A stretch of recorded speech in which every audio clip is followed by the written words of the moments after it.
इससे पहले कंगना रनावत ने कहा था कि देश आजाद हुआ है जब से मोदी प्रधानमंत्री बने हैं। अब आरएसएस प्रमुख मोहन भागवत, जो कि मीडिया के सितारे हैं, लाडले हैं, ब्राह्मण समाज से आते हैं, उन्होंने कहा है कि 2014 से बात आगे बढ़ी। उनका कहना है कि जब से राम मंदिर बना है तभी से देश आज़ाद हुआ है, जिसके बाद विवाद छिड़ गया है।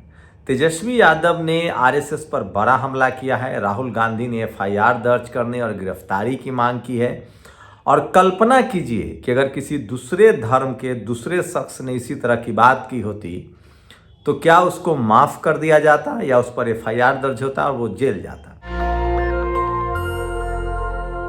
नमस्कार, मैं शंभू कुमार सिंह और आप देख रहे हैं नेशनल दस्तक।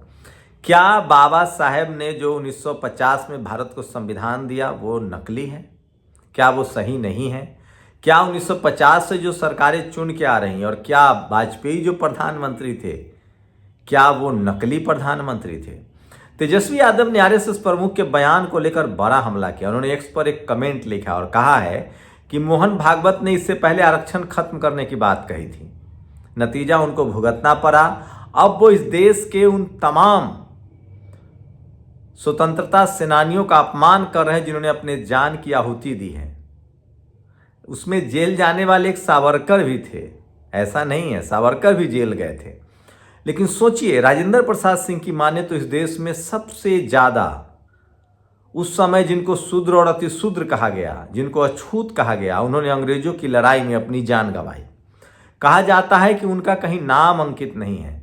देश में लाखों लोगों को फांसी चढ़ा दिया जाता था, लाखों लोगों को गोली मार दिया जाता था।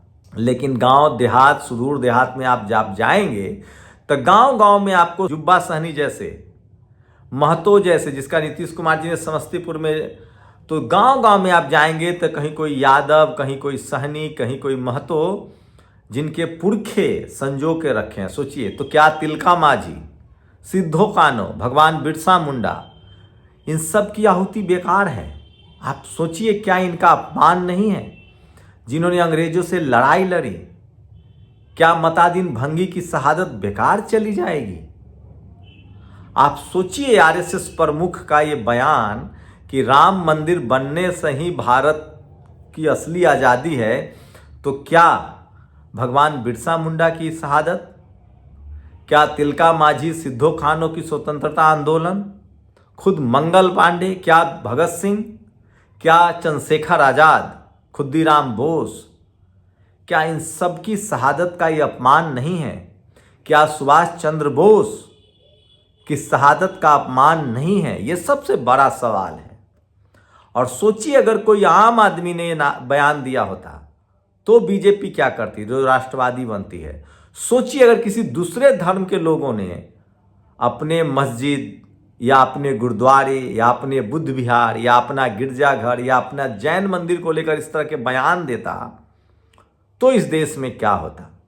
मैं बार बार कह रहा हूं कि मोहन भागवत ब्राह्मण समाज से आते हैं और वो कुछ भी बोल सकते हैं, क्योंकि सिस्टम में चपरासी से लेकर चीफ जस्टिस तक उन्हीं के समाज का और उन्हीं के संगठन के लोग बैठे हुए हैं, उनको कोई फर्क नहीं पड़ता है। ये अलग बात है कि आरएसएस की मां है कांग्रेस, लेकिन अब धीरे धीरे राहुल गांधी और प्रियंका गांधी आरएसएस से अपने आप को दूर कर रहे हैं। लेकिन तेजस्वी यादव ने जो बड़े सवाल उठाए हैं, ये सबसे बड़ी खबर है। सोचिए किस तरह से मोहन भागवत, आरएसएस के प्रमुख हैं, वो कह रहे हैं कि राम मंदिर बनने के बाद से ही भारत आज़ाद हुआ। सोचिए, मैं बार बार कह रहा हूं कि धर्म की राजनीति से सबसे ज़्यादा फायदा आरएसएस को हो रहा है, बीजेपी को हो रहा है, चाहे वो कुंभ हो, चाहे राम मंदिर हो। ऐसे में सवाल है कि जो अखिलेश यादव के समर्थक हैं, जो तेजस्वी यादव के समर्थक हैं, मैं बार बार कह रहा हूं, क्या ये लोग हिंदू नहीं हैं? अब तो अखिलेश यादव का वो पोस्टर भी जारी हो रहा है जिसमें उन्होंने हरिद्वार में डुबकी लगाई है। तो लालू यादव का परिवार हो, तेजस्वी यादव का परिवार हो, ये लोग तो कौन पूजा नहीं करते हैं, लेकिन मैं बार बार कह रहा हूं कि धर्म की राजनीति में इन लोगों की कोई हिस्सेदारी नहीं है। अच्छा है कि कम से कम बीएसपी सुप्रीमो मायावती जी धर्म को लेकर सचेत हैं। आज उनका जन्मदिन है, पूरा देश, पूरी दुनिया उनको याद कर रहा है। आप सोचिए, बीएसपी सुप्रीमो मायावती जी के जन्मदिन पर ही बताऊंगा, लेकिन सवाल है कि आरएसएस प्रमुख के बयान को लेकर राहुल गांधी ने बड़ा हमला बोला है। वही बात अगर दिल्ली चुनाव की करे तो इनकम टैक्स और ईडी का शिकंजा अरविंद केजरीवाल और मनीष सिसोदिया पर बढ़ता जा रहा है, लेकिन इसको लोग कह रहे हैं कि ये पॉलिटिकल वेंडेटा है, बदले की भावना से कार्रवाई की जा रही है। तो बीजेपी साम दाम दंड भेद तक जाती है, लेकिन अगर आप आम लोग की बात करेंगे, गरीब लोग की बात करेंगे, तो अरविंद केजरीवाल की लोकप्रियता में गिरावट नहीं आई है। वहीं तेजस्वी यादव, अखिलेश यादव ने, ममता बनर्जी ने आम आदमी पार्टी का खुलकर समर्थन किया है। अखिलेश यादव ने तो यहाँ तक कहा है कि दिल्ली में आप मजबूत हैं तो आपके साथ हम लोगों को खड़ा होना चाहिए था। जैसे जहाँ जहाँ कांग्रेस मजबूत थी, हरियाणा में मजबूत थी, महाराष्ट्र में मजबूत थी, हम लोग खड़े थे, लेकिन फिर भी हार गए। तो इंडिया गठबंधन को लेकर भी लगातार कयासों का दौर जारी है और कांग्रेस के दिल्ली में चुनाव गठबंधन के बिना न लड़ने से, गठबंधन में जाकर न लड़ने की वजह से उनकी बड़ी आलोचना हो रही है और इंडिया गठबंधन टूट रहा है। तो ये आज की सबसे बड़ी खबर है। लेकिन मोहन भागवत के बयान के बाद सोशल मीडिया पर बवाल कटा हुआ है और आप कल्पना कीजिए कि अगर ये बयान किसी गैर ब्राह्मण ने दिया होता तब क्या होता। किसी गुरुद्वारे को लेकर कहा जाता, किसी जैन मंदिर को लेकर कहा जाता, किसी बुद्ध विहार को लेकर कहा जाता और किसी मस्जिद को लेकर कहा जाता तो क्या होता। मैं फिर कह रहा हूँ, ये सचमुच बयान सही नहीं है। तो क्या आरएसएस 1950 में लागू संविधान से इत्तेफाक नहीं रखती है?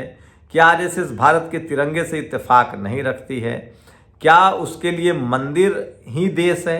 भारत के नागरिकों का उसके प्रति कोई कर्तव्य नहीं है? और उन महान शहादतों का क्या होगा, चाहे वो चंद्रशेखर आज़ाद हों, चाहे भगत सिंह हों, चाहे खुदीराम बोस हों, चाहे सिद्धो कान्हे हों, तिलका मांझी हों, भगवान बिरसा मुंडा हों, न जाने हजारों, उदा देवी पासी हों, सुब्बा। आप गांव गांव में जाएंगे तो बहुजन समाज ने अपने महापुरुषों को संजो कर रखा है, जिन्होंने उनकी आज़ादी के लिए जान दी है।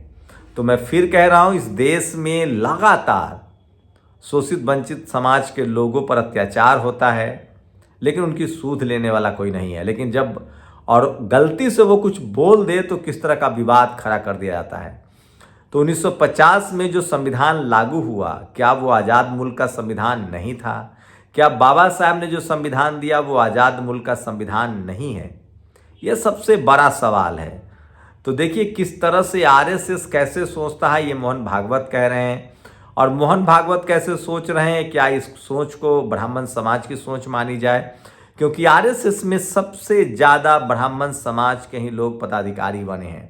अब तक एक क्षत्रिय समाज से रज्जू भैया आए थे, वो भी कार्यकाल पूरा नहीं कर पाए।